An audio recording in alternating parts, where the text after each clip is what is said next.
Alrighty, I have a construction update for you guys today, and this one's pretty action-packed because we're finally starting to see evidence of some exciting things coming our way with AlpenFury. So starting it off, a few more track pieces have arrived, and yes, a lot of people are assuming that is that one awkward support segment that is going to hold the return element after the Extreme Skyflyer and the heading towards the Extreme Skyflyer element together.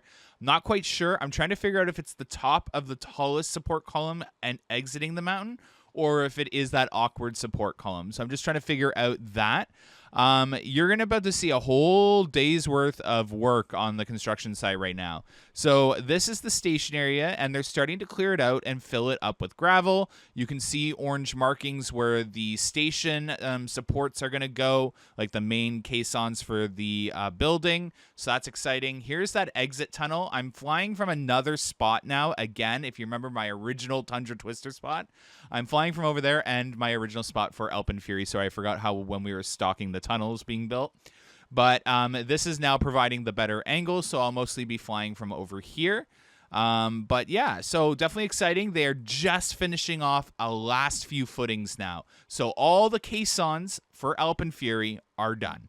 Every single caisson, except for the station building, but every single caisson for the ride itself, complete.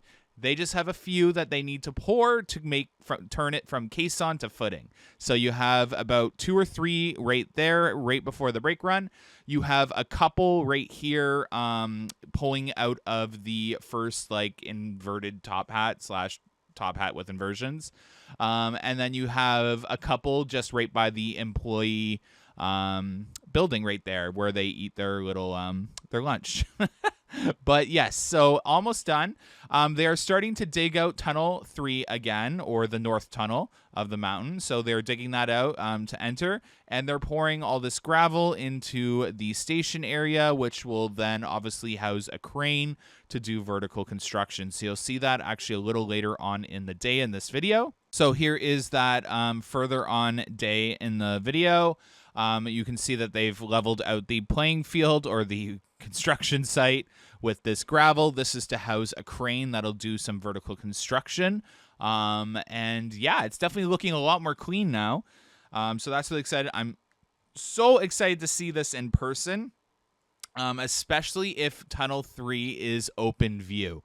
So if the north side of the mountain's tunnel is open view inside, I'm really excited to be able to see inside there, but I have a feeling there might be a tarp. But fingers crossed that we can see in there, but knowing Wonderland, there's probably a tarp. With that being said, Rutherford is on site full force now, working inside the mountain.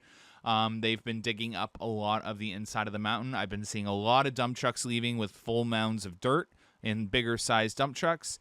They are just finishing off one of these caisson / footing areas that they didn't want to do that would have trapped them. So it's the final part of that. And then they have a few of the caissons turning into footings over by the Pizza patio. And then they have a couple of footings just over by the employee break room right over here. So just finishing off a couple, 2 or 3 right over there. So yeah, definitely almost done the footing work for AlpenFury. It's felt like a very long process. Yeah. In terms of vertical, from what I've been hearing through the rumor mill, there are still 2 companies bidding on vertical construction, but that is just rumors. So yeah, I'm not quite sure what's going to transpire from that. So there are still 2 companies bidding on vertical construction. So this could still be maybe a week or 2 out. The market is very competitive, I guess, for projects, which helps benefit a park like Wonderland, who's able to get construction costs or vertical construction costs down to a little cheaper of a deal for them. But yeah, outside of that, no further buildings have been demolished in AlpenFest. So it looks like they're going to use the old Blauer Enzian station entrance, to the Q-line entrance building for the entrance to AlpenFury as well. So that's a cute little nod to history right there for Canada's Wonderland. And yeah, there are other construction projects going on at Canada's Wonderland, by the way, but unfortunately, due to my agreement with the park, I cannot post it on my YouTube channel unless you can see it inside the park. So hopefully when I go to the park tomorrow, I'll be able to show you guys something new that's been going on that's really exciting as well. But full evidence is on our Patreon. So if you want to see daily updates, especially about this other new project, head on over to Patreon and check out our updates on there. Anyways, thanks so much for watching our construction updates, and can't wait to get in-park update for you tomorrow. Have a good one, guys. Bye.